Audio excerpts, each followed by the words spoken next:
Yeah. Nothing from the police I know.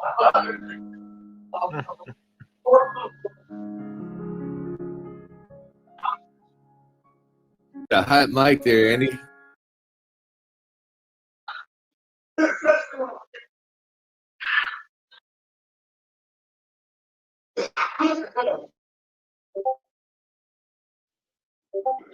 Should I mute Andy? I don't know if he hears us. Yeah, I'm gonna head muted. Don't get one hot mic warning. Back to your station. Oh, he is. He's got it. Oh, Okay. I love the oxymoron of like, you know, background kind of chatter over like the Bussy's music. That's so funny. That was pretty good. Pretty good. Yeah. Awesome. Alright. Well, it's 10:30 on the nose, so I guess we can start up the show.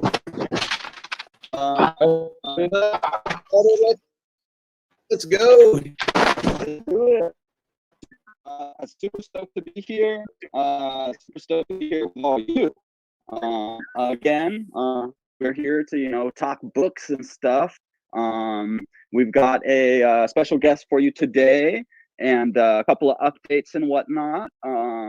Let's see. Anybody from the team want to jump on and say hello before we kick off the show? Well, of course, Easy. I'd love to. I just want to send a reminder to Jim to go ahead and mute if he is not speaking. Sounds like maybe Hunter's got some hot mic going on there too. So quite a bit of static coming through. I'm going to go ahead and unmute you again, buddy, here. But basically what I've gone ahead and done is I've thrown together some an article that kind of explains where we're at and what's going on. So if anybody is trying to jump in and get involved and be a part of this, then by all means have a click on that and scope it out. And it has all kinds of different ways for folks to get involved. But Easy, I think people need to hear from the good man from Nifty Drops. I think that's the most exciting thing today. What do you think? I agree. I fully agree. Yeah, we've got a really needed project that is just launched. I have been talking about this for maybe a couple years now, I think, throughout multiple Discords, and there's been a few similar projects kind of try and start up but lose steam or just not quite make it all the way. So without further ado, I'd love to welcome Hunter NFT to the stage, and we're going to be talking about Nifty Drops. Hey everyone. Thanks for having me on. I hope that static is chilled out a bit. It's a little bit chill. It's a little chill. I can still hear it just a little bit, but you know what? I think we're going to be all right. Yeah, a little bit of background noise in Discord is, you know, something that we've pretty much gotten used to. But yeah, super excited to have you here. Really excited about your project, Nifty Drops. Gonna share right now a couple of links, and there are links to both the Android and iOS apps over in the event links. And I'm going to go ahead and drop those ones right here for everybody so you don't have to do any maneuvering. But I would highly recommend, depending on what device you're on, hopping over and getting this. Very, very useful tool. So I'd love to just get a quick description on what Nifty Drops does. Yeah, absolutely. So, you know, Nifty Drops is your basic NFT launch tracking app across all NFT compatible blockchains. You know, I know, you know, like you just said, everyone has seen this as a major hole in the space, and everyone's adapted by following, you know, hundreds of Discord channels or servers and Telegram channels and all of that. So we really need a central place for this. And it is something that's very difficult because the NFT space is one of the fastest growing spaces on earth, I think. So scalability is something that is our major objective. So we have a lot of things in the pipeline in terms of getting people to post and list their projects on the app without having to hit me up, without having to hit up Loadmasters and some of our other people on our team. And so I can't really go into that a lot, but it will be easier at some point. Nice. Yeah, I mean, it's so, especially these days, in the last, you know, I'd say since a little before the beginning of the year, it got really hard to keep track of so many cool projects, whether, you know, it's an NFT drop, or if it's a platform launching, or, you know, an event like a big concert or a party in CryptoVoxels or Decentraland. And so, you know, there are some calendars on some platforms. You know, Decentraland has a pretty nice little, you know, kind of event page of things that are, you know, happening today and the things that are coming up over the next few days. But, you know, like I had said, I had talked and mentioned this in Discords over years, like, guys, somebody needs to come up with like a calendar where all stuff can be. You go to one place and people are able to, you know, have their events listed or their NFT drops, and you'd be able to basically see what's going on throughout, you know, this week, or just go check out what's happening today, because I knew something's going on, but my notes are a mess. And, you know, so, you know, it literally has been like a couple of years, and I've had even people that, you know, started coding and working on stuff and coming up with, you know, an events website for everything that's happening and, you know, Ethereum and across the board, multiple chains, but it just never actually came together until you guys did this. So I'm super excited, and Loadmaster is awesome. I've been able to, you know, have a good relationship with him for quite a while. I think ever since I found the lads, so, you know, a little over 6 months ago or so. So really stoked to have you guys doing this, such a great team. And so how, like, I'd like to know kind of why you did make it, how you kind of got the, you know, enough gumption to actually go for it and really do it, where I know people have wanted to do it and even started working on it previously, but not been able to follow through and get it actually launched. And, you know, also really great that it's an actual app. It's available on iOS and Android. So it's not some like funky, weird, you know, website that you got to go to and log in with any credentials or anything. It's a legit app. So yeah, I'd love to hear about kind of, you know, I'm sure that there's definitely some crossover and the reasons, you know, why I would want it, and the reasons why you guys, you know, went ahead and decided to spend the time and effort and funds and everything to really make it happen. You want to give us a little on the story of kind of how it came about? Yeah, absolutely. So, you know, we have the app, but we also have the website. I know a lot of people in the community are always, you know, always on their PCs, like myself, the geeks and freaks and whatnot that we are in the NFT space. So that's niftydrops.io. And like you just said, you don't have to sign in. You don't have to do anything. You just go on, you check out what's coming up. But yeah, the story, Loadmaster was actually my client at a previous gig of mine, NFTs, and we really connected, and he really, I really gained his trust, and same goes for him with me. And we talked about this for hours and hours, weeks at a time, and he got linked up with Popstand Inc. and CurdyBot on Twitter. That's his company, his development company, and they work on dozens and dozens of crypto apps. And the idea came up, and Curdy was just like, let's do it, man. Let's do it. And so, you know, he focuses on the development. Loadmaster focuses mainly on the business. I focus mainly on partnerships and a little bit of marketing here and there. And yeah, the main thing, you know, the primary thing is we need the calendar for people within the space. But, you know, personally, I really see Nifty Drops as a tool for NFT global or mass adoption. We really need an app. We need an app on mobile, because that's where all the people are. You know, the techies and most of us in this chat, we're on our PCs. We're in the space, you know, here and there, around work, for work, etc. we need something where we can get more people into the space, period. And, you know, I kind of envision, you know, people come their family or their friends, they're talking about investments or they're talking about NFTs and whatnot. And they're like, hey, like, what is an NFT? And instead of coming up with the 200 millionth definition of an NFT that we all come up with when we're put on the spot, I hope that people are going to be like, here, download this app. Here's some examples. This is what NFTs look like. This is what the sites look like right outside of the app. And I think that Nifty Drops can be that tool, not only for launch tracking, but also spurring the growth of the NFT space in that way. That is so cool, man. Yeah, man. Thanks. I think that we have a really good thing going. Dude, That is a really... Yeah, at WIPP, we did an accelerator this year. And one of the tips from the VCs that were mentoring me was to not mention the word NFT. And I mean, it's so ridiculous, right? Because the whole point of what we're doing here is to take books to the NFT space.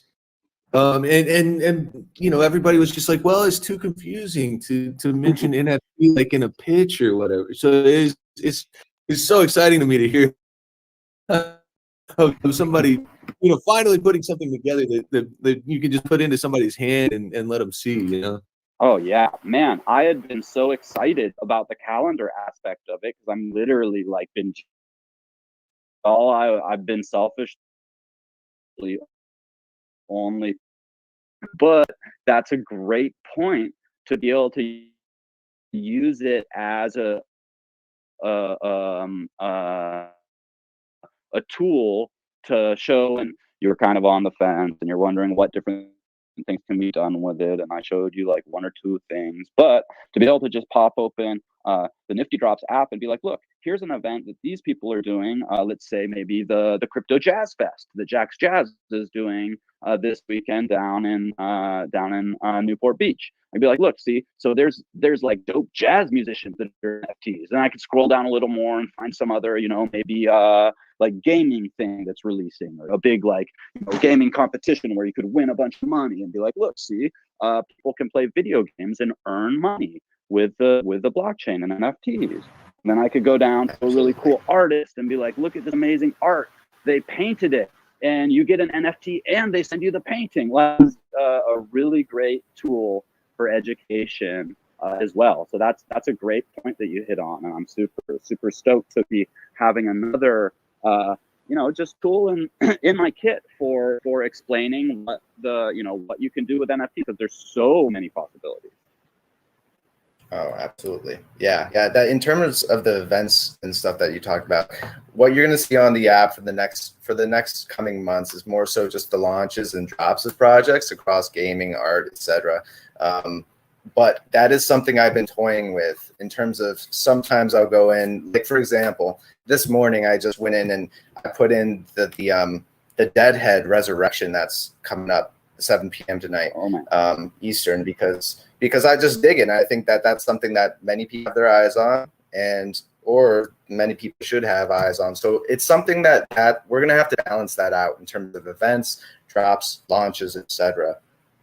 Right. Awesome. Yeah. And, you know, it's, you know, you guys have literally just launched, I think, you know, it was just within like the last week or so. So I'm sure there's going to be plenty of people, you know, coming up with ideas, and you guys be able to, you know, refine and add sections and things like that. It's really nice. I'm on the site right now looking, you know, you got the upcoming things and you got the launch things. I do see, I wish I grabbed one of those Deadheads like a week ago when I was first looking at them, because they've doubled in price and they probably will again after they're revealed.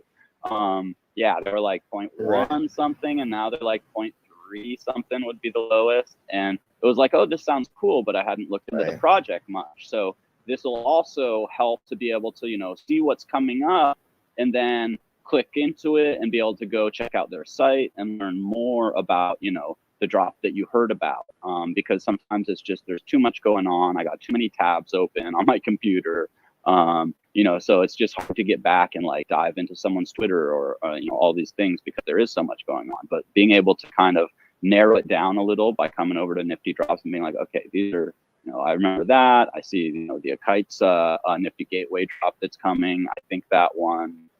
Yeah, so they have a bunch of drops coming, and there's an Akites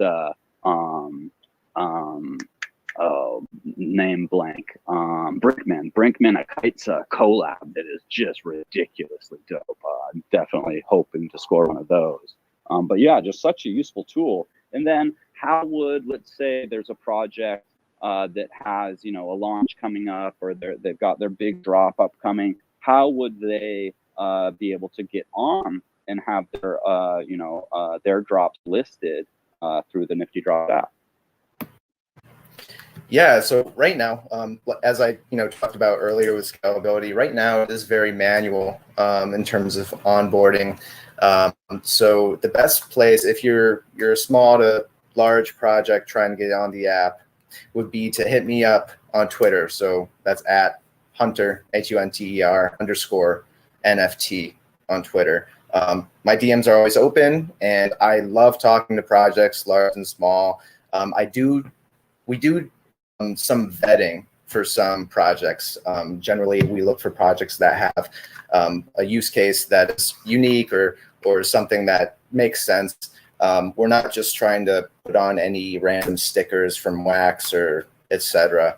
But yeah, that is the best way to get on the Nifty Drops. And we've app. been dropping the links and stuff here in the chat, and then all these links will be over in the event links, which I'll also drop a spot right there. So you can always go back and find the links easily there without having to scroll through, a whole conversation looking for them. I would definitely be following Nifty Drops and Hunter. And if you have a project, that's got some chops behind it, try and get on. And I think that's great that you guys, I know it's, while it's a manual process, it's a little tougher on the team. It just takes a bit of work to do the vetting and stuff. But I think that's really important, especially as it's early days and you're growing. So you're able to put, like real quality, interesting stuff where there's, it's not, like you said, just a sticker pack that shows up and then the person never does another thing, and they just make a little bit off like some wax drop and they're out. So I think that's good. And then also of course, it's good to be able to grow it to a space where people are able to basically, have it more automated, where you can maybe just like apply. Maybe somebody quickly goes over, makes sure it's not a total scam or something, and give the okay, and then they can just update or input their information, and it generates into the calendar. So really freaking awesome stuff. It sounds like you're about to let Hunter go, though, and I have one quick question for you, Hunter, before you take off. When did you guys launch this thing? I've been following along since it was on, like kind of the testing thing. Yeah. So we actually kind of did a soft launch last week with iOS. We knew that iOS and Google Play was not going to happen on the same day. So we wanted to wait until this week, next week, and probably the next 3 to 4 weeks to really launch our marketing campaign and really get in front of people's faces. So it was kind of on purpose.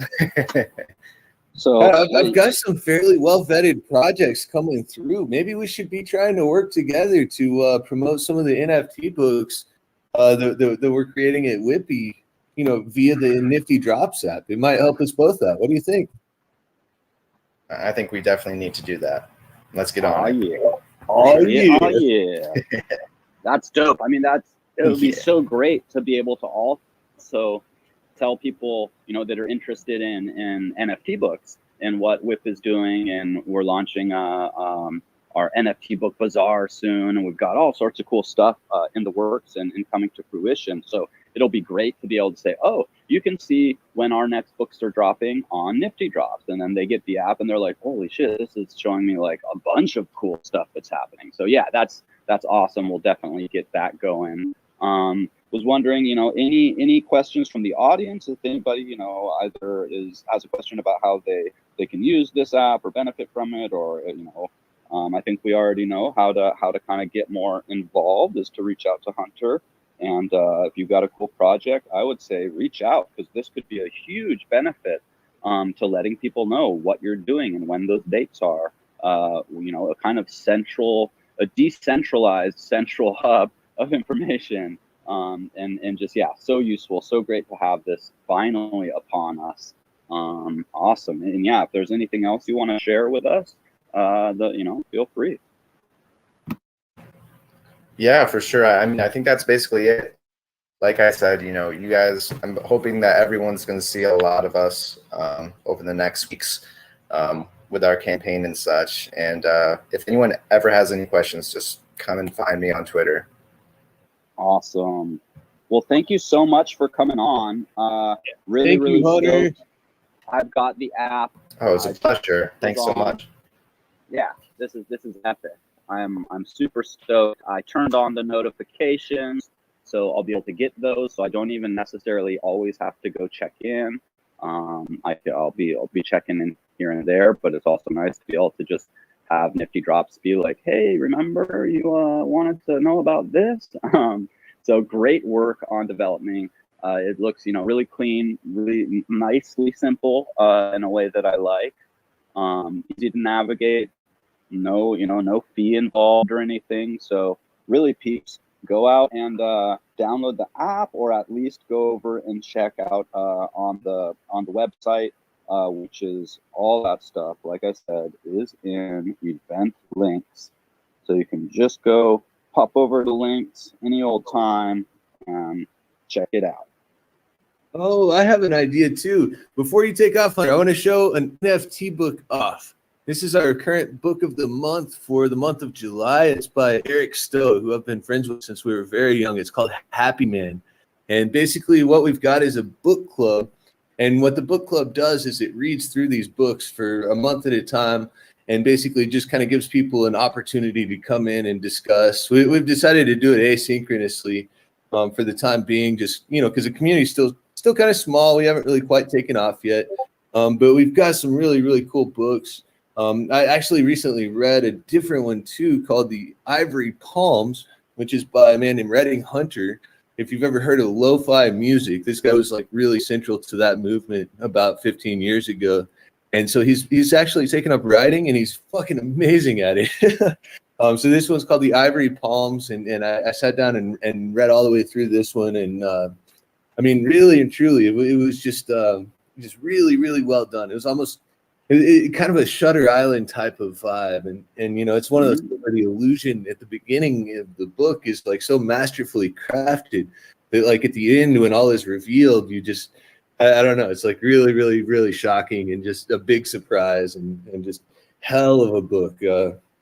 My next read is going to be Mr. Hunter's other release with WIPP Publishing, which I'm also just extremely, extremely excited about. So. Always good to talk up some NFTs, right? Woo, woo. Oh yeah, Super sick. I love this. I love that the entertainment is just flooding into NFTs right now. You have books, you have like the animated series, you have all of these things, and it's just great to see.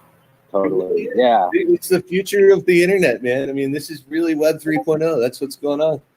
Yep, we got to get Cypher up in the Nifty Drops too. That would be awesome to be able to get the collectible hip hop out into more of the stream of consciousness. So super excited to have gotten you on today, nice and early, making the rounds. TOKENSMART fam getting like the early alpha drops. Yeah, just absolutely epic all around. Yeah, thank you so much for coming on this show, Hunter. It's been a pleasure having you, man. Yeah, for sure. Thanks so much for having me, and I hope to be on another time as well. Absolutely. We'll get you back on. We'll get you back on after you made some of the circuit over the next few weeks and kind of touch base and see how you're doing. Love it. All right, cool. I'll hit you up a little later, and we can catch up on a few things in DMs. Sounds like a plan, man. Peace, bro. Peace out there. All right, folks. Are we going into the hotly anticipated Pass the Pin now? I think so. I just wanted to touch back on the book club and that the Ivory, is it the Ivory Towers? Was it the Ivory Palms? The Ivory Palms, yeah. The Ivory Palms sounds like a really good one. Maybe that could be up and coming on the book club. And so I just want to touch a little more on the book club. So We are, as Dylan mentioned, going more like async on that. So still, you know, come over, join, read the book. There is the book club channel over in the WIPP Discord, and then instead of like meeting every week and talking about it, we can just kind of, you know, casually as you want, go over and maybe ask a question or put something in the chat that you really thought was cool about it. And you know, if we get some demand from the community to do some meetups too, maybe, you know, end of the month book club meetup, or if somebody wants to like host the book club specifically, I think we're going to have a form to share with you here. So like if somebody wanted to be like, is, you know, really stoked on a certain book and or just is like excited to talk to more people about, you know, the book of the month, you know, always is great to have community engagement and just kind of take that on if it's something you're passionate about. So Yeah, we should that's have great. a form for you a little bit later here, I think before the end of the episode. Yeah, the point being, y'all, is that the authors of the books are people who are super busy and they have a lot of stuff going on, and so it's not always the best idea to try to get them to come in and like lead the book club. So what we need to do is we need to figure out how to let it just be a community thing. Plus, you know, it can be kind of like awkward or kind of weird if you're an author and you're at an event and somebody's talking about your book, even if they're saying it's totally good. You know, so it needs to be it needs to be community run, community organized, and community driven. So the people can go and feel free to say whatever they want about the book and not have to worry about like hurting the guy who wrote his feelings, or you know, if they didn't like it, or you know, making them uncomfortable if you know, they read something in like maybe a different way than the writer originally intended, which, you know, I mean, that happens all the time too. When I was totally trash talking Happy Man and I didn't see Eric had joined the chat, and then I heard these crying sobs in the back. No, totally joking. But that's a good point to, you know, not necessarily have to have the author come in and be there. It would be really great to have some, you know, a little bit of community leadership on this, and I think really fun. And then we could always bring in, you know, an author visit. Would be really cool to have them, you know, maybe come in and just, you know, say a little bit about the book at some point if we're doing like a bigger community meetup, a book club event. But yeah, since we've covered kind of, you know, the basics of what we had to share, I think we can roll into some Pass the Pen. It's been so fun. And people, you know, we've been getting a lot of great ideas. So lots of ideas for the story, but we've been a little low on the actual writing. So let's see, I'm gonna hop over into the Pass the Pen, where we have the basic story and some of those ideas condensed. Maybe I should do just a quick read through of what we have, and then we can kind of have it fresh in the minds and continue. Let's see. Okay, here it is. So the general idea is that there is kind of like a civilization kind of ending event, like Earth in super peril, and so there had to be more exploration of space. And this was maybe around the time we're in now, so the book would be taking place maybe in like a couple hundred years from now. And so we've got, you know, Elon Musk obviously is big into space flight and wants to colonize Mars and all this. So he's a character that is sort of a progenitor of some of the characters in this book. But I'm just going to jump in and read what we got so far. Okay, this is the captain speak. We have finished our stealth solar sail and are finally setting out to Pluto to hit the East Interstellar Company. First mate. Do we have a plan, Captain? Captain. Of course we do, scallywags. We're going to hit them where it hurts, right in the Bitcoin miner. We're going to pump and dump them. This is one downtrend they did not see coming, mateys. These bastards forced banking centralization back on the whole planet of Pluto for the first time in a century. Narrator. Unbeknownst to the crew, Princess Ethereum is being held by the East Interstellar Company because of her deep knowledge and force of DeFi. And she holds the key to the largest liquidity pool in the cosmos. We've got a few notes: space grog, space room, simulation theory. Captain. This is the captain speaking. All crew to the starboard lounge. Oh, wait, sorry, that was a little repeat there. So that is where they're talking about, okay, they got the plan. Okay, here we are. And then, so we came up with this idea of these spores. It first kind of came up as like a space mushroom and then spores. And so the people of Pluto are basically enslaved to mine these spores, these pixel spores. And they can be used both as like an elite party drug, they can be used in what drives some of the largest value is because faster than light travel is just on the brink of being discovered. But to be able to do the calculations to make this possible, the only way to do that is to have a human brain do it. But there's such intense simulations that only these spores allow certain people, certain adept people, to be able to do that.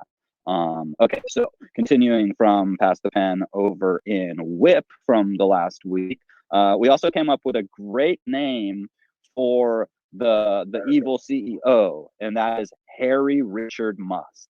He's the head of the Pluto Interstellar Company. Good old Harry Richard Musk. So that was a freaking perfect one. And the story continues as the pirates are celebrating on their way to Pluto, and the captain calls the first mate aside. Something important I need to tell you. The plan consists of a hole in the security grid of Pluto. We have an insider on the EIC security team. First mate. Who? And how the hell can we trust them? Captain. It's a female AI security bot, but she seems different. I've been communicating with her since we completed the stealth sale and plotted our course. It sounds crazy, but I swear she's becoming self-aware. First mate. That's impossible. You're losing it, Captain. Captain. Maybe it's the spores. I know it's impossible, but I also know AI better than most, and this is something different. First mate. What you mean, Cap? Captain. We have to hit Pluto hard. We lost most of our supply during the crash, and the crew up to it. First mate. You know what happens in withdrawal, Captain. This ain't good. Then we're gonna have kind of like a flashback story of the boyhood of the captain, because we do have to kind of bring in that part, which is that Elon Musk is like the grandfather of both the space captain, who's our hero, and the evil CEO of the East Interstellar Company, which is our protagonist. So that's about where we're at. Now let me get back over to the chat and see what happened there. And would love to have people open up their mics, hop in, to type into the chat if you have ideas on how this story can develop more. And I see the POAP dropped, so I imagine there will be silence. Yeah, get your POAP, people. You only get one chance. POAP. Go. Ain't gonna miss that one. It is the showstopper. I tried to type my code in, and it said wiper. That's not it. It's like WIPPy or something. Yeah, secret code is WIPPie. WIPPy. So I'm doing that because that's the most important thing of all time, obviously. Yeah, the POAPs are the real deal. Yep. But it's also really cool to be writing the story all together. Oh, and we're also doing Pass the Pin right now, aren't we? Yeah. I think while I was reading that, I realized that we need to do some inserts in the earlier part, because we kind of go into the spore stuff without really an explanation to the audience. Now, people here would basically understand because we've been talking about it all together. But I would like to actually hop into the Pass the Pen and find this part that sort of, triggered me to be like, oh, geez, we're kind of jumping into this without much explanation. So, as it starts out and, the captain is saying we're going to hit Pluto, we may need to interject a little more of the backstory there. Because I think while he calls everybody to the room, the captain calls everyone to the starboard lounge and says, we have finished our stealth solar sail and are finally setting out to Pluto to hit the East Interstellar Company hard. Maybe the first mate, when he asks about a plan, should also ask about the spores or something like that. What do you guys think? Yeah, that's not a bad idea at all. Let's see. Maybe what he could say would be like, I hope that plan's gonna get us some spores, Captain, or something like that. Okay, so I'm editing. First mate asks, do we have a plan? And something like, do we have a plan, Captain? It better. Scratches his neck and says, oh, we have a plan, Captain, eh? Neck scratch. I hope that plan gets us spores. Okay, neck scratch is in there, and then it better get us restocked on spores. something like that. And as long as we're getting, you know, the ideas in here, obviously the you know, we can rewrite this stuff, but we want to be able to have the, you know, capture the feeling and the you know, ideas and the story arc that we have here already. So yeah, I got first mate asks, do we have a plan, Captain? Neck scratch. It better get us restocked on spores. And then let's see what happens below. Okay, of course we do. So then we have to put something maybe about the spores into the captain's response. So of course we do scallywags. We're gonna hit them where it hurts. Do. This is one downtrend they do not see coming, mateys. Then he should also say something. Oh, okay. Then he goes into the banking and stuff. So as he's talking about that, I think would also be because he's kind of giving a rundown on, you know, maybe why these are the bad guys. Besides forcing the banking, the centralized banking back into the system there, we should also say, you know, something like, as well as, you know, enslaved the population into spore mining. Yeah, And obviously that could be, you know, fancied up. We could gussy that up a little, but it just definitely has to have something about that. So okay, that's updated a little bit, so at least we have a kind of catch in there that we can go rework at, you know, any of these sessions. sure. Let's see, there may be a little bit that we might want to add on the princess as well. I think Andy's trying to talk. Andy, speak up, boy. What is it? I was just thinking, what if there was a spy in the mining facility that's working with the captain, that the first mate is trying to find out who it is because he wants to give it up for a huge reward. He's trying to double cross the captain. Throw some drama in there, why don't you? What do you think? Okay, so we do kind of have that. We have the female AI security bot, basically like the head almost of security, and it's an AI, but maybe, and this might have to do with something maybe about the spores. What if it's infiltrating the mining? They're getting the AI to infiltrate the system, the blockchain that is running the mining facility. Okay, can you type some of that into the chat? I'm not really. Have it, you know. Yeah, I can. Okay, so then let's well, yeah, you are. But yeah, so basically, what, you know, the insider that the captain's crew has is this AI, you know, security bot. But the thing is that she had been, when she first found them and started investigating what it was, she was listening in on them, and so she found out that they're trying to free the slaves, and somehow she has started developing emotion, which an AI shouldn't. And so that would be like the first step at becoming like self-aware. And so the captain is then struggling with trying to figure out like how it like is, you know, the first mate obviously thinks it's a trap, because how could you trust a security AI bot? But the captain has, you know, since he's Elon Musk's grandchild, he has a lot of knowledge on AI and how it works. And so he's like convinced that this is an AI becoming self-aware. But we also may need an insider, a double crosser on the pirate team that has gotten an offer. It would be a great place to start there, like Andy's saying. Did we have anything for that before? I don't think we did.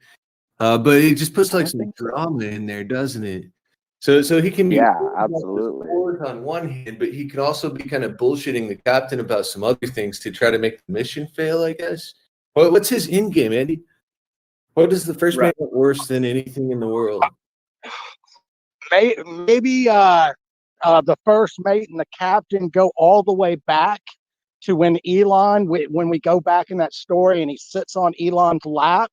Maybe he was always detested, kind of like not shown, almost kind of like that Cain and Abel, kind of where his sacrifice is not looked on like Elon's, you know, the captain's is, and he's always been he wants to be in charge. He wants to become the captain, and he's been promised to become the captain if he gives over this information to to Pluto and the arch enemies here.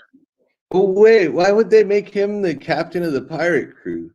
Wouldn't they give him like a house or something on like Neptune, or Yeah. they might send him to Well, Uranus? and one thing that I got to interject here, because we already have kind of a similar thing happening, because the evil CEO and Elon were both, have these memories. They were friends as a child, so I think we've kind of played that one out. But the first mate and the captain always have a close relationship. Like, that's going to be someone the captain has put his trust in to be the first mate, because they have gone on lots of missions together, or they have a close relationship and have, went to school together. So maybe it's a school relationship. They were best friends, and the captain was rich, and they got to be friends, and the first mate was always disenfranchised because he didn't have the same economic standing as the captain.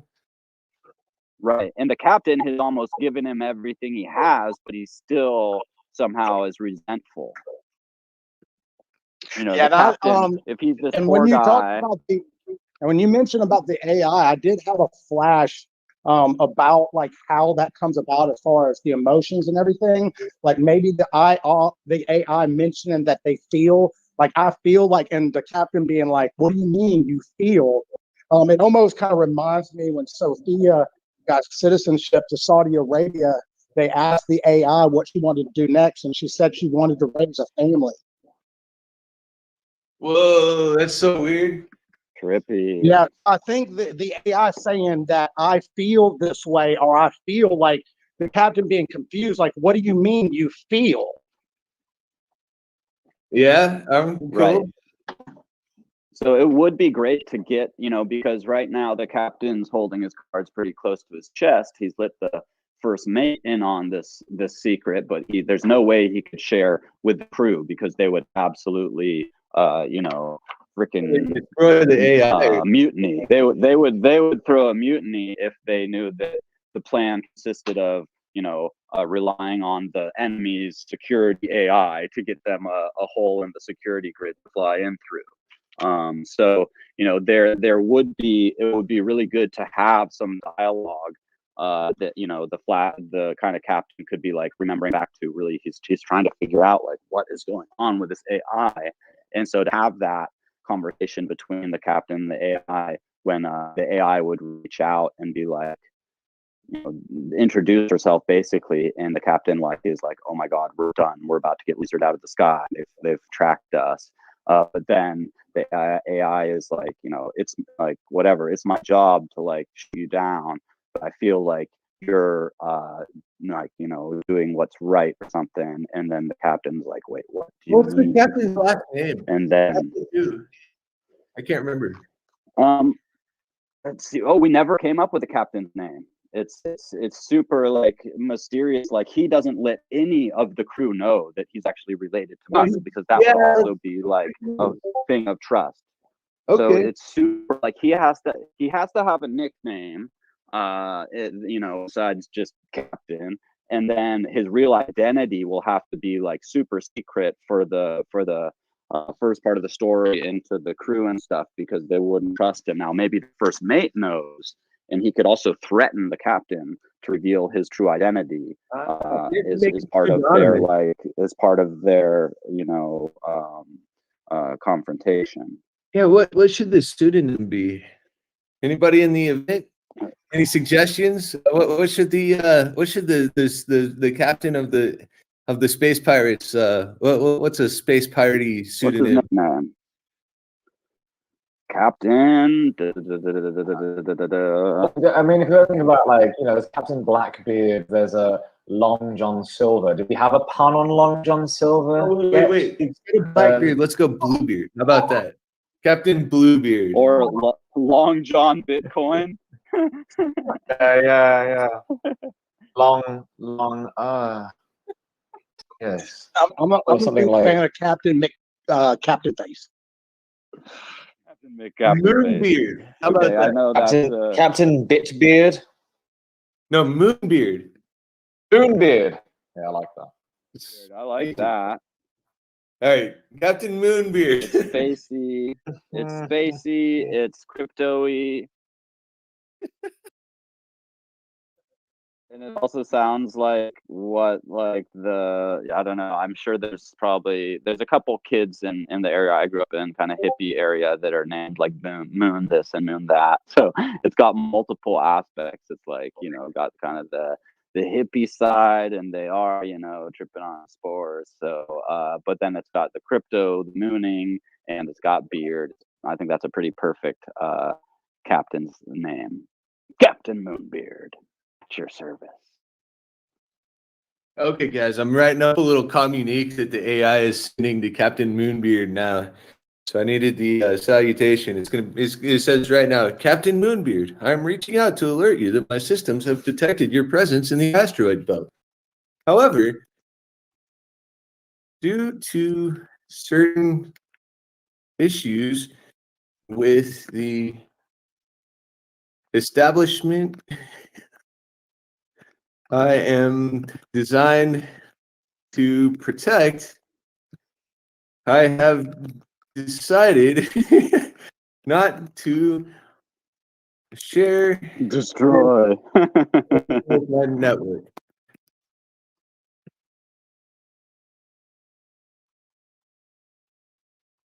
And also, I'm just replying to Ferez to put the writings in the main chat, especially when they're just general ideas, because we're trying to keep the Pass the Pen channel specifically to like the actual storyline, like the lines from the characters and stuff. So if put those ideas in the main chat, then everybody has a chance to see them, sort of review it, refine it, and we work that into the story and put it into the Pass the Pen. But I saw it disappeared from Pass the Pen. I hope someone copied that so it can be put into the WIPP publishing chat, because it looked like a good idea. It was about like space, like the time and distance of like space travel, and equating it to like blocks on the chain. There it is. Okay, so awesome, Brett. Interplanetary distance could be an interesting concept to explore. It could be a justification for separate networks with different block speeds, weeks. The EVL CEO uses this vacuum of network in Pluto to establish a centralized network. Okay, interesting stuff here. If you know flesh how it out that makes perfect sense. Like, oh my God, like that would be like, or I mean, maybe not the evil CEO and the vacuum of the network necessarily, but maybe like the AI is designated with choosing which pieces of data have the highest priority to forward to the planet's data network. You know what I mean? Like, and so maybe she's like, well, maybe these space pirates aren't that big of a deal after all, and maybe I can like, kind of manipulate them and get them to do something. Right. Put them into a failed TX or something. Okay, I want to read out what you had written there. Let's see, we had, okay, AI security bot has developed sentience and decided to help free the plutonium first mates. Set slaves. First mate and captain go all the way back. Okay, this is good stuff. Mate was underappreciated by Elon. Captain was always golden boy. Okay, we've got some backstory here. First mate can't help presenting the captain. Despite the many favors and life savings events that go back over a long history together, AI's feelings. Captain, what do you mean, feel? Crew. Crew would mutiny if they knew the plan was to rely on a security vulnerable AI. Okay, so here we have a little flashback when the first mate is like kind of arguing with the captain over this. Captain would like kind of just like flash back to Captain Moonbeard. I am reaching out to alert you that my systems have detected your presence in the asteroid belt. However, due to certain issues with the establishment I am designed to protect, I've decided not to share this information with my network. So then the captain would be like freaking out. He's like, maybe he would need to basically demand some kind of proof that she is who she says she is. And then she would start mentioning her feelings, and that would be like really trip him up. And he's like, wait, what do you mean feelings? You're an AI. And then she would get into a little bit of, it would basically be like him realizing that this is different. This is not the way an AI would ever communicate. And that maybe there's some truth to this AI is developing feelings, and that would be, the first sentient AI as well. So you've got a lot of big, heavy things right here on this AI bot becoming sentient, and also getting it so that their measly pirate ship can sneak in and they could complete this mission.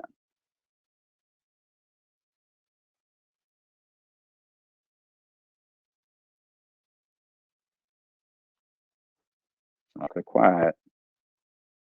Captain freaks out, deletes messages, orders creation of a space sail to escape. Second message arrives. Captain Moonbeer, your response is urgently needed. The possibility of an alliance between our two causes is substantial, I feel. Captain sees feel and turns white. Oh yeah, this is looking good. Perfect, nice. It's so great to have freaking writers in the house. But I would love to get a little bit more from our amazing community. So, Yes, tell us where to go. Direct us. Yeah, tell us where to go. What would you like to see next? And we had been talking about in the last one, like the crew, everybody's kind of partying because they know like they're going on a dangerous mission, right? So often people die on these missions. There's a real big one. They're going to be restocking on spore, which they're super low on, and everybody's kind of been jonesing, having to, ration their spores. And so, there could be kind of a party atmosphere going on. Maybe that's when the first mate and captain kind of step aside and have their, private argument about, and that's when the first mate learns about the AI and this conversation's going on between them. But we do need to kind of establish some kind of fun scene like that. And as they're approaching the planet, and then we're going to have to lead into, the exciting part of them actually getting through the security network, and then the captain is realizing like, holy shit, this AI really is like either turning sentient or sentient, and just went against the like main protocol and let us in. And then of course they're gonna have to land, and then starts the excursions to go free the miners, and we've got Princess Ethereum being held there and all that. Yeah, we also had thought about that the action of the spores basically changing like people's consciousness and stuff could be part of the reason why this AI is turning sentient. Now, maybe the AI was exposed to some spore, and that could be a kind of easy trigger, I think, for us to have a reason why this AI is turning sentient and no other super AIs on Uranus or the moon or Earth have. Dude, easy. What if there had been a big party on a different planet, like on Uranus or something, and like the whole crew was like off the ship? This was maybe before the ship crashed, and everybody was just going batshit crazy because they just made a lot of money and got a lot of booty for like a big haul that they did or something. Maybe they found like a derelict ship and like towed it into the port and sold it off for scrap and got just a ton of money. Right. And so they go ahead and they buy like all the space grog and all the spore that they can possibly afford. And they just get riggedy wrecked. And then they all get back on the ship before they sober up. And they have like basically that's like they crash. a drunk driving accident. But while Dude, I love it. He was blacked out from the crazy party, he was on the spores and he was talking to the AI. And he doesn't remember this, so he has to, like kind of reconstruct like the narrative of like what happened during that like blacked out like stupor. But it turns out that it was actually him being all high on the spores that flipped the AI from being on the bad guy's side to developing sentience. I love working in like the last mission, super successful. They, had a huge score. They stock up on grog and spore. They're partying at the station or whatever where they bring it. And yeah, they leave like before sobering up. And that's what caused them to crash in the asteroid belt. And then they had been, stuck there, and they had to build their solar, shield sail and all that. I think that could be a cool way, having him drunk dial the AI somehow.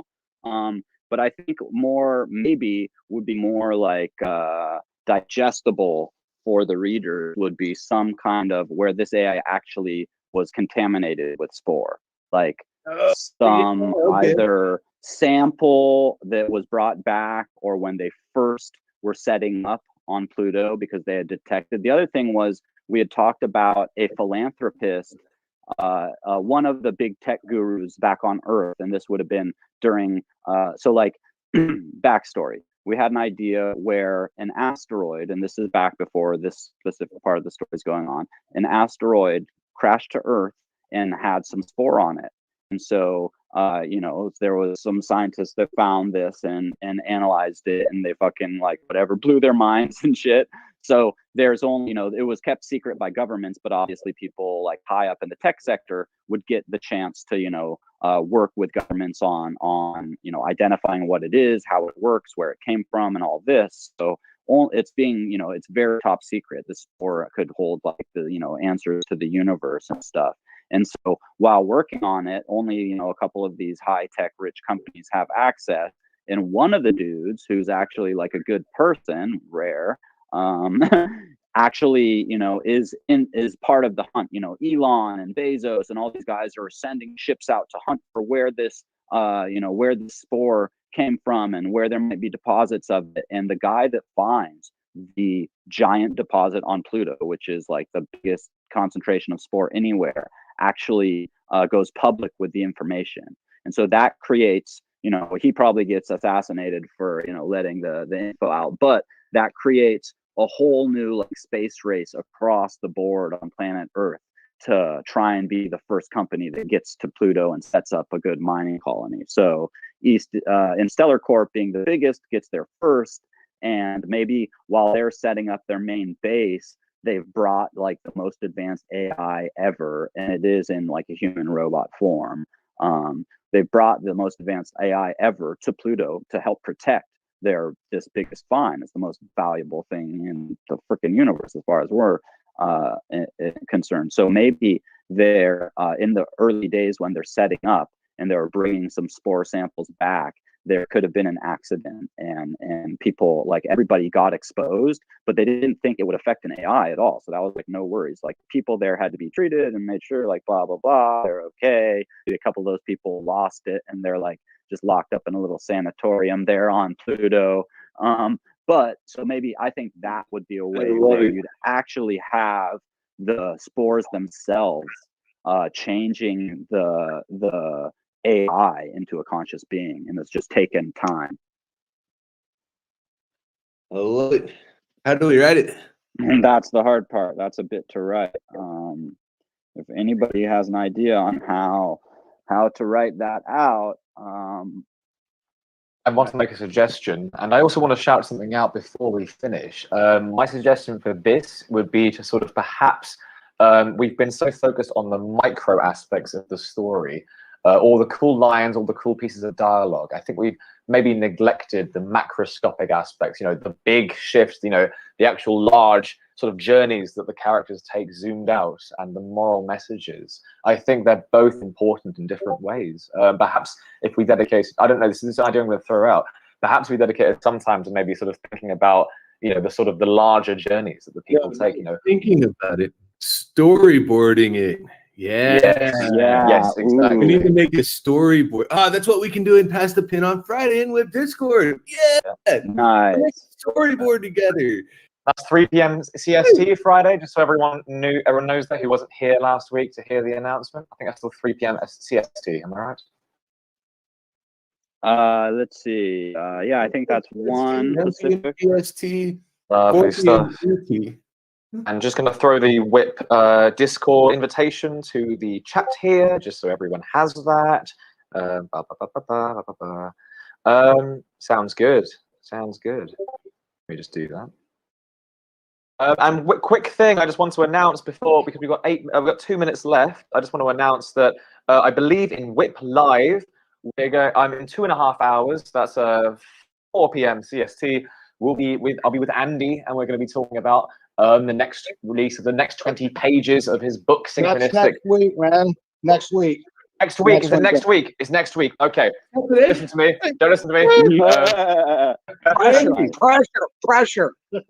pressure. Pressure. It's been. I think I might be. I'm going through a lot of burnout at the moment, and my schedules are all messed up. So forget me. But you know, little announcement anyway. Next week's gonna be super duper exciting.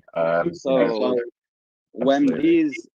this kind of stuff's up on the Nifty drops, it'll be so cool. I Yeah, also just dropped absolutely. a form that we talked about earlier. So now you have access if you want to host a book club get together over in the WIPPy Discord.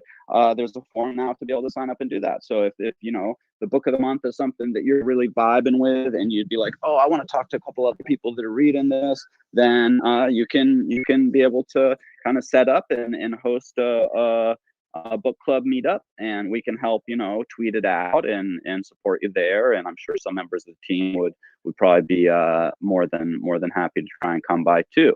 But yeah, well, I'll be you know, totally good friends with you. I do want to say, even if you don't want to host the book club, if you just want to know a little bit more about the books and maybe meet some people from the community, maybe be like a little bit social, I do want to go ahead and invite you, all of you, everybody, no matter who you are, to the WIPPy Discord, to the book club channel. And I mean, feel free to converse about that stuff, y'all. Like, I mean, that's a space that we want to be available to everybody. absolutely. And I'm just gonna drop the link to the Discord. Oh, Carolina Duff, fast fingers, thank you. Let's see. So yeah, we've got some great ideas. We've definitely been honing in on making the story. You know, we came up with this wild and crazy idea. We've got good backstory. I think we're, you know, connecting some dots. We're developing characters. It's just about, yeah, getting some of the broad arc and the reasoning, like we were starting today with getting some of the reason in the relationship between the first mate and the captain kind of dialed in, and that's going to be an important part of the story. So, you know, any ideas? We'd love to have people, you know, adding to the story, whether it's actually writing something and dropping that, or just, you know, coming up with an idea that we could then expound on. So, like, you know, when someone shares an idea, it can not only get worked into the story, but it could also you know, kind of spark a bunch more ideas. And so that's one of the cool things about doing this creative community collab and having it eventually, you know, minted as an NFT book. And I mean, it sounds like we're writing a screenplay for a movie too. And the audiobook would be amazing. So yeah, it's just really exciting to have this you know, opportunity to pass the pen around and you know, collaborate on this cool story. And I absolutely love the pixel spores.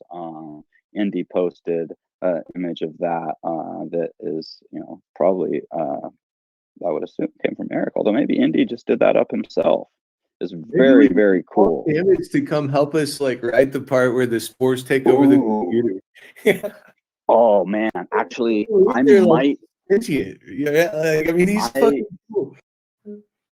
Do you have a contact? I may have a way to reach out to Paul Stamets. I bet Shrimp does, if nothing else. But yeah, like, let's totally like get Paul Stamets involved and just make this as mycologically accurate as like possible. That would be so freaking cool.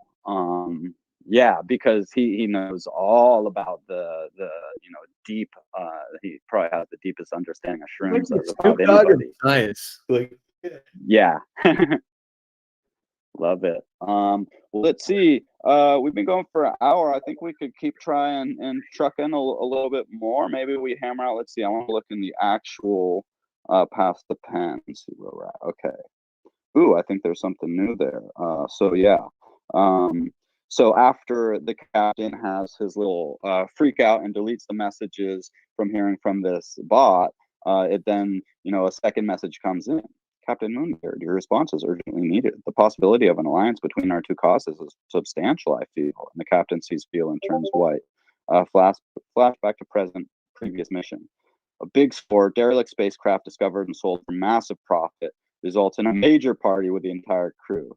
The captain drunk dials the AI, which has been contaminated by spores and is acting funny. Captain helps AI resolve a problem, which develops a rapport between the two. the captain completely forgets about it because he was so freaking high and drunk. So I think that is a good way to kind of start that that AI and captain a relationship there, and he doesn't even remember it. And when she reaches out, you know, he at first he's like, what is going on with this AI? And then he kind of does, after he hears the feels and stuff, he does kind of flash back to like, oh my God, I talked to that one AI that one night. And you know, maybe he was like, maybe that night he's like, oh, like, you know, we're gonna, like, maybe they had been thinking about hitting Pluto. It's always been the dream, right? Because that's the biggest spore supply ever. Hard crash. So he was like, oh, I'm gonna investigate a little, and like winds up talking to the AI security bot for a while. So you know, stuff like that could be fun. Yeah, I love it. I love it. Okay, Back over to the main chat. Let me see. Yeah, let's see. So let's see. We need. We also need to develop a little more about the, you know, the CEO, the main the evil CEO. So we have his name, Harry Richard Musk, but we don't know much about him. Like, we have talked some backstory stuff about him, and the captain are basically, you know, familiarly related, maybe cousins or something, and they both come from the Musk line. And so they did have, you know, at least some relationship when they were kids. And we even talked about them being, you know, close friends as kids, because they both would go to these big Musk parties, you know, the Christmases and the things like that. But they both took very different lines. You know, the captain sort of always staying true to his, you know, inner self, and wanting to, you know, kind of do good, even though he's a pirate. He's a pirate with morals, you know. And the CEO, even though he probably has like the most positive public look and everybody thinks he's so amazing, he's actually just an evil bastard in it for the profits and nothing else. Or the profit and the fame, the kind of, like, you know, being the top dog out of all the space companies, and being the one to be, you know, set up on Pluto to get these spores. The Musk family could have names like tilde, capital JS in at and star. That is hilarious. And we could totally do that. We could work in, like, maybe, so we've talked about Elon being like, basically he's still, you know, quote unquote alive, even though it's hundreds of years later, because he's either got, like, you know, brain in a jar, or has uploaded his consciousness to a virtual world that he's made, and he's kind of like king of the castle there. And so he's basically, you know, loath to get bothered and pulled out of his wonderful simulation. But every once in a while, if something's big enough going down with the family business, that you know, someone might pull him out to ask, like, what do we do? So there's that whole aspect too. And I think you know, the CEO is going to have to contact him and pull him out of his revere. But as we do some of the, like, historical buildup, there could be some great Musk family names, like, you know, cousin, you know, Jason, tilde, fucking, and at, you know, made a fool of themselves at this year's Christmas party or something, you know, just for a little bit of levity in the mix.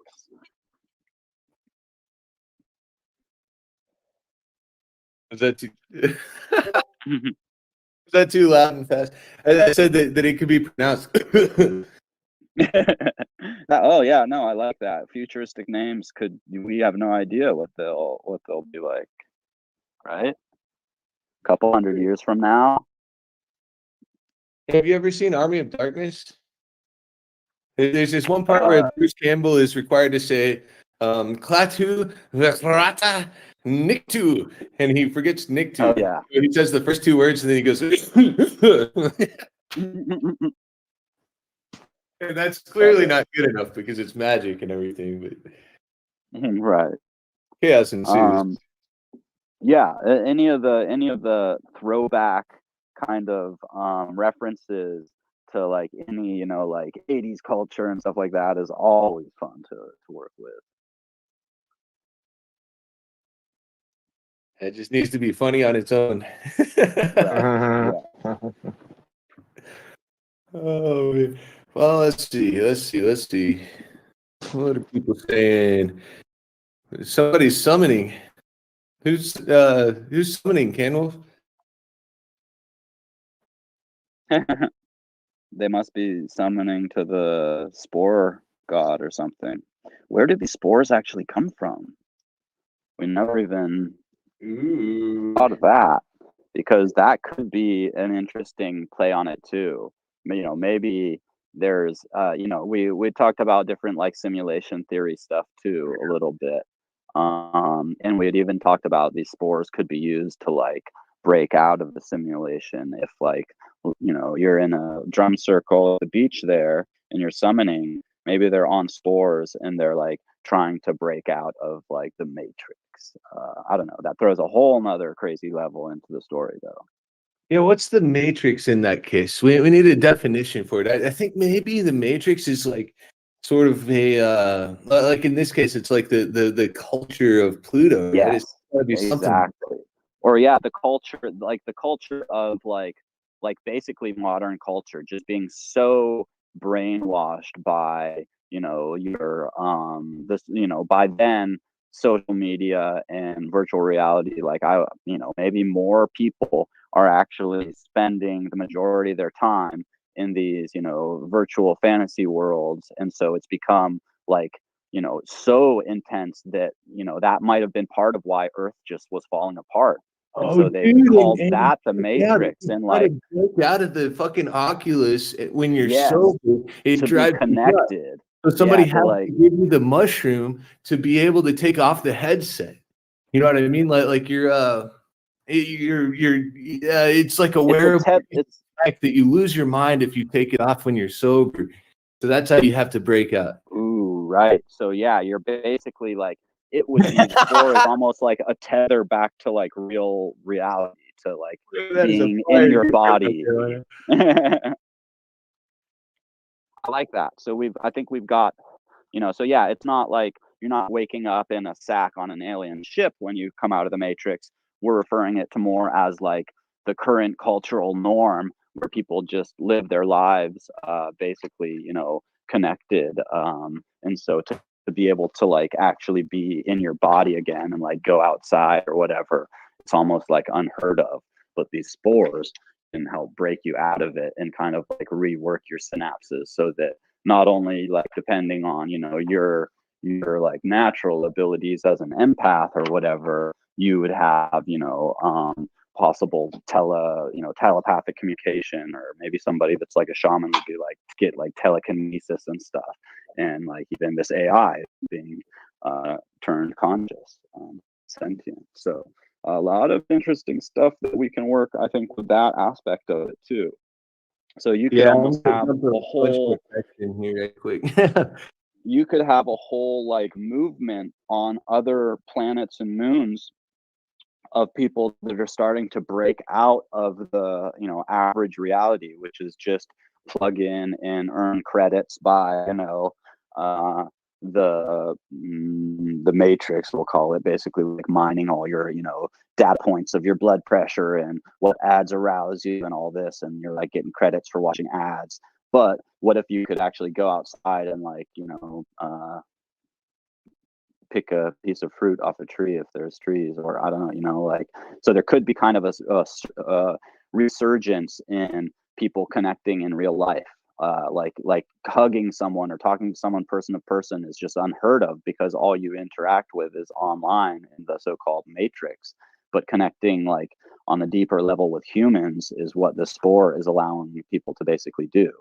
So not only like are the pirates doing their thing basically in a selfish way, but the captain also sees it as a way to like break free humanity, and then this AI being conscious is like flipping his mind. And so in the end, maybe with Princess Ethereum's giant DeFi account and people breaking out of the matrix, they're gonna like have this kind of revolution.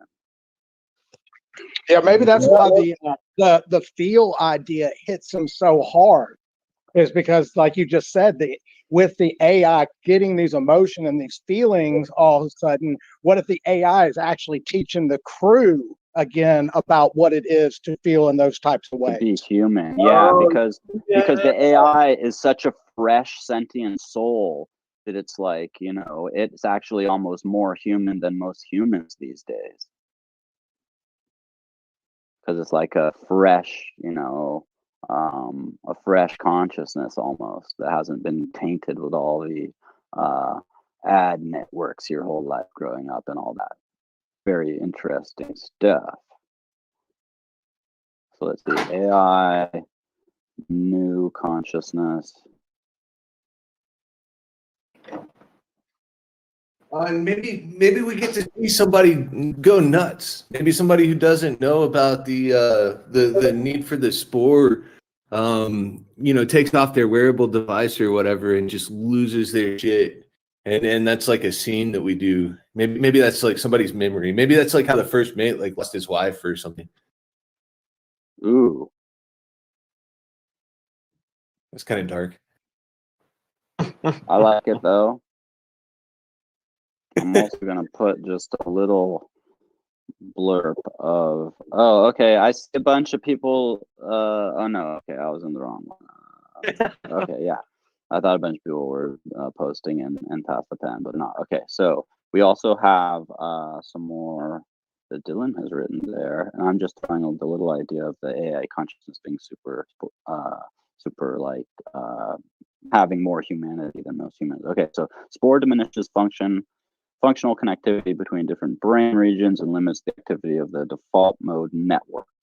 The Plutonian homogeny has established a robust default mode network, I think it's node network control, which uses wearable technologies. The users are ultimately completely consumed by, to the point where moving the said device drives them mad.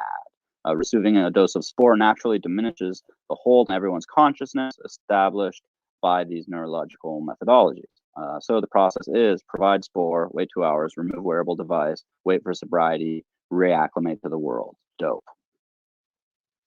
And if you don't, you're at risk for going bonkers. So then we've got the kind of the spore community, like kind of, you know, breaking free from the cultural digital bonds and forming regiverse relationships again.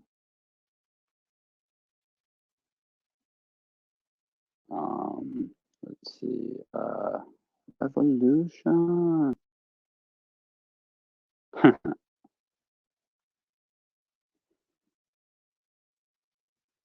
So I guess I will put that over in Pass the Pen as well, just so we keep that idea developable. Okay, and yeah, if the first mate's wife, you know, hadn't taken the spore and attempted to remove her headset, basically lost her mind, and he still somehow blames the captain. Maybe they were supposed to like be back home on whatever station where his wife was at a certain time, but they had a big score, so they didn't get back in time, and she had removed her goggles and lost her mind. Yeah, buddy. Oh yeah, and they were late. Yeah, and so it was the captain's fault, but there wasn't really anything the captain could do about it. So it's like kind of fucked up that the first mate blames him, but that drives the wedge in their relationship so deep that the first mate now just wants to murder the captain or hurt him any way he can.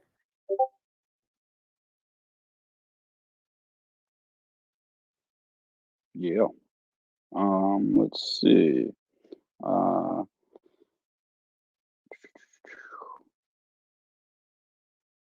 think we've been making some, good overall arc progress. We may have to like get a small group together to actually at some point, and maybe that's, you know, in some of the Pass the Pens that we do over in WIPPy, to take some of the ideas and then just work out, you know, some decent paragraphs and some decent conversations between, you know, both the first mate and the captain and the AI. We need to get some kind of scene development for the feel of on Pluto too. So we should have like, you know, kind of scenes where it's on planet pre-pirate attack, and just, you know, kind of show the horror of the life of these like enslaved people. So maybe there's gonna be you would probably need kind of a leader of the slaves on planet that you know, helps, like basically like gives an extra sip of water to someone that's suffering and gets beat up for it, and you know, just can't learn his lesson, and he's always trying to help others and getting punished for it. And maybe, you know, the CEO, you know, actually comes down and pulls him out to make an you know, example of him, and so he's like locked up in the brig or something, and maybe the AI could like reach out to him late at night and like says something to him, and that starts another kind of part of the story where, you know, because when the pirates come, they're trying to free the miners, they're going to need the miners to, you know, fight back, but these miners are all like so barely just get like enough spore to kind of keep enough, like, you know, sanity to swing a mining axe or whatever, shoot a mining laser. So some kind of thing like that will probably need to be developed so that they'll have some, you know, some help on the ground to turn the tidal wave when they're actually in battle there trying to free the miners. Yeah, buddy. I love it. So we'll need an on the ground Pluto scene. Should it involve VR? How do we split the difference between the VR that everybody's living in and the actual reality that, I mean, are they all like stuck in like a little test like little tubes somewhere? Like maybe there's just like a pod or something. Yeah. or is Pluto like developed and industrialized and have like an atmosphere now? I think Pluto at least would have to have been like basically set up as, you know, this mining colony. They've given the people just enough spore to where they can be removed, you know, disconnected from their normal, you know, previous life. When like you sign up for this job or whatever, you're basically told that it's going to be like, you know, you're going to earn so much money and Pluto's so great and all this stuff.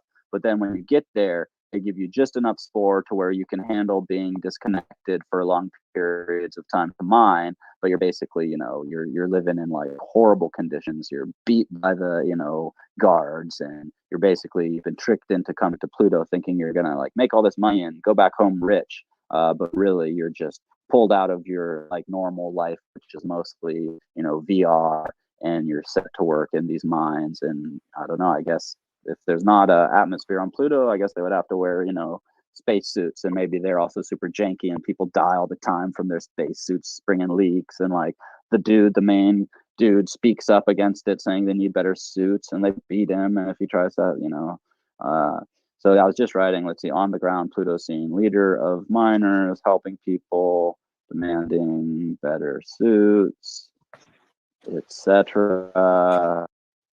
He is made example of by CEO, put in jail, ... AI reaches out to him. ...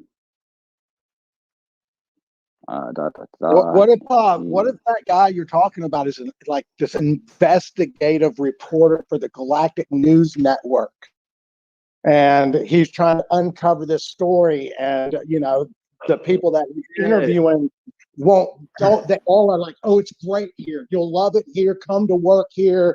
And then you see the conditions after they leave the interviews, like they have to just put on this good face for the Pluto, you know, like, you know, so everybody's under control.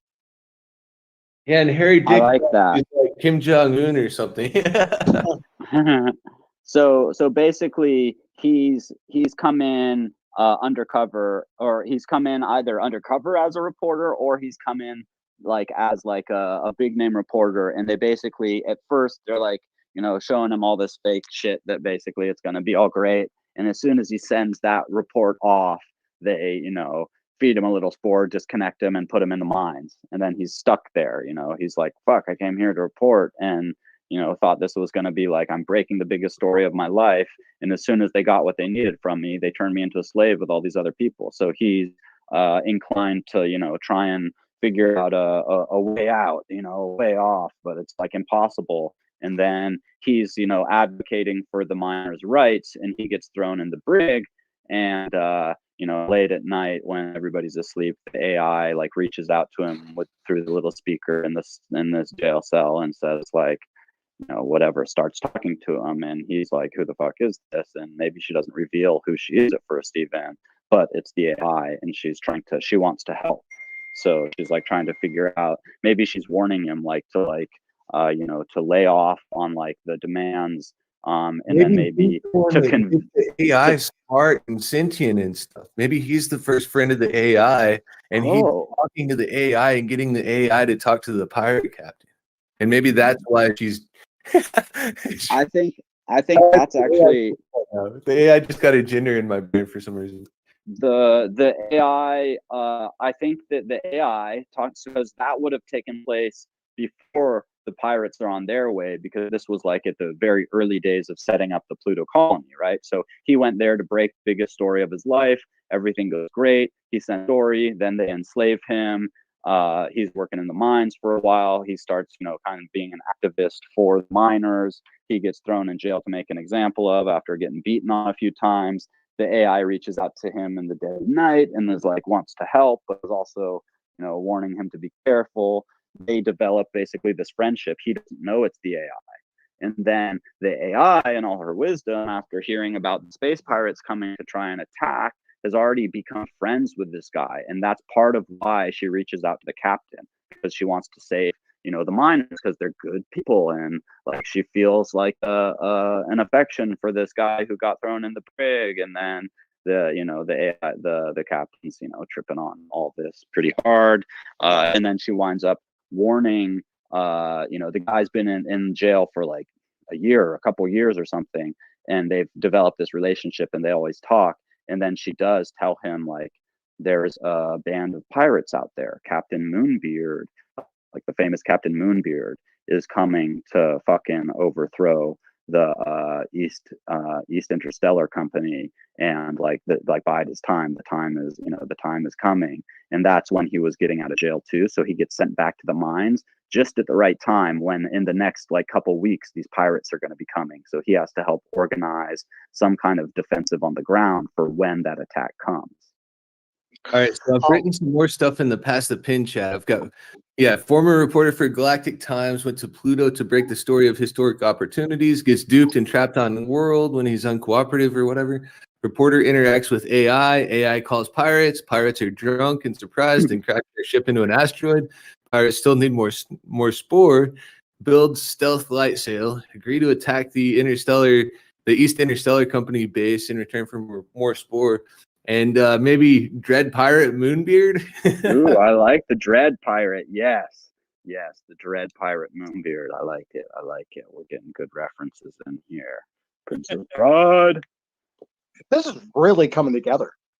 It is coming together pretty nicely. I mean, there's a real fucking story here. Like this could be sold to fucking Lucasfilm or something for buku bucks, guys. I would be so pissed. If we flush this thing out and accomplish a awesome collaborative book that has such an amazing story, and we're working in, you know, AI and virtual reality and crypto and all this stuff, I think it could be a freaking hit. I love it. Yeah, I think it will too.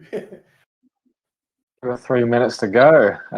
Should we wrap things up, or do you want to keep going? I've got to go soon anyway. I've got an important call. My creative juice is about run out for the day, I think. Yeah, probably. It's already happening to me. That's why I'm so absent. I feel like we kind of hit a little bit of a lull there, maybe like a half hour back, but then we got this really cool last kind of things worked out. So I think we've made some good progress, and I'm excited for Friday Pass the Pen, where we can consolidate on some of this and just kind of keep it going. Yeah, I think maybe we should plan to use Notion to handle the storyboarding, because it just kind of lets you put things wherever you want, and we could do like flows or whatever kind of stuff. Cool. Yeah. I'm learning about all sorts of these programs you can use for free. I mean, like, you know, there are some really good resources that there's like Adobe Spark is free, and then Canva's free. They're really good softwares to create like sort of memes and Instagram posts and thumbnails. And I didn't know about these things. But, you know, it's cool to learn these things. You know. Yeah. Oh yeah. Yeah, just hang out with us, buddy. All right, guys. I am signing off for the day. I hope you guys all have a lovely rest of your afternoon. Thanks so much for coming to see the WIPP Publishing show here at TOKENSMART. Cheers, everybody. See us at Pass the Pen at 3 p.m. at CST. And thanks, everyone. Yep. Peace, love, and whipsy. Remember to grab your PO app